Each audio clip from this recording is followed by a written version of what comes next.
গলায় কই মাছ আটকে মৃত্যু যুবকের। চাঞ্চল্যকর ঘটনা বর্ধমানের জামালপুরের।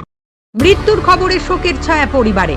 কই মাছ গলায় আটকে মৃত্যু হয় এক যুবকের। মৃতের নাম সাগর রায়। মৃত যুবকের বাড়ি হুগলি জেলার পান্ডুয়ার গ্রাম গোয়াল পূর্বপাড়া গ্রামে। এই ঘটনায় হতবাক এলাকার মানুষ। জানা গেছে বছর 6 আগে বিবাহ করেন সাগর। বর্তমানে তার স্ত্রী অন্তঃসত্ত্বা। বিয়ের কিছুদিন পর থেকে পূর্ব বর্ধমানের জামালপুরের জৌগ্রাম ঝাপানডাঙ্গা এলাকায় বাড়ি ভাড়া থাকতেন তারা। যুবকের পরিবার থাকে পান্ডুয়ায়। যুবকের পরিবার সূত্রে জানা গেছে বৃষ্টির জল পুকুর ডুবিয়ে রাস্তার উপর দিয়ে বইতে থাকে। সেই জলে কই মাছ ভেসে যেতে দেখে সাগর। একটা কই মাছ ধরে মুখে রেখে আরেকটা মাছ ধরার চেষ্টা করেন সাগর। মুখে রাখা কই মাছ গলায় আটকে যায়। দম বন্ধ হয়ে যায় যুবকের। তড়িঘড়ি স্থানীয় এক চিকিৎসকের কাছে নিয়ে গেলেও বাঁচানো যায়নি তাকে। ছেলের অকস্মাৎ মৃত্যুর খবরে শোকে স্তব্ধ হয়ে পড়েন তার মা লক্ষ্মী রায়। পরিবারের নামে শোকের ছায়া। মা লক্ষ্মী রায় বলেন, ছেলে সকালে কই মাছ ধরছিল, কই মাছ ধরে মুখে রেখেছিল,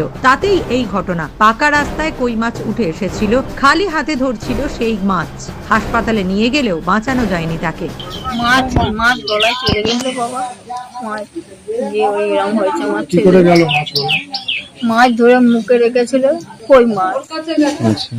তারপরে মেমারি হাসপাতালে বুঝে নিয়ে গেছিল, দিয়ে ওখানে যেতে যেতে ডেট হয়ে গেছে।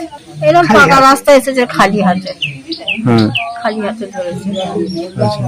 মাছ একটা মুখে ধরে রেখেছিল, মাথা দিকটা ভেতরে আর লেজটা বাইরে, আর দুটো পকেটে রেখেছিল প্যান্টে। আবার এসে যেমন আবার এই বাবা মনে হয় ওইটা গিয়ে মানে হাত করে ফেলেছে গলায় গিয়ে। আমরা পেয়েছি রাত্রি 10:30। ও শ্বশুর এসেছিল বলতে যে এরকম সাগরের এরকম খবর খারাপ। কি হয়েছে না, এরকম মাছ গিয়ে ফেলেছে। আবার উঠে আছে না মেমারি হাসপাতাল। আমরা সেই গাড়ি ফাড়ি দেখে রাত্রি 1টার সময় এখান থেকে বেরিয়েছি। দেখছি ছেলে আমার নেই, চলে গেছে, মারা গেছে। অপরদিকে স্থানীয় মানুষও যুবকের এইভাবে মৃত্যুর খবরে হতবাক। কই মাছ যে একটা মানুষের জীবন কেড়ে নিতে পারে সেই বিষয়ে বিস্মৃত তারা। ও অ্যাকচুয়ালি মাছ ওখানে যাচ্ছিল, মাছ ওখান থেকে যাচ্ছিল, জল যাচ্ছিল, দিয়ে মাছ দেখতে পেয়েছিল যে একটা মাছ ধরে মুখে নিয়ে কই মাছ নিয়ে আরেকটা মাছ ধরতে যায়। দিয়ে এমন সময় মানে কি মুখের ভেতরে মাছটা ঢুকে যায়, যে মাছটা মুখে রেখেছিল, দিয়ে গলায় আটকে গিয়ে ছটফট করে। তারপরে মানে কি বলবো, ওকে ডাক্তারখানা নিয়ে যায়। তখন ওখানে বলে যে হাসপাতালে প্রথমে আগে একটা ওই মানে গেলে একটা এমনি ডাক্তারবাবুর কাছে নিয়ে গেছিলো আর কি, ঠিক আছে, মানে যেগুলো আর কি এমনি বসে আর কি ওষুধের দোকানে, সেই তাই তো।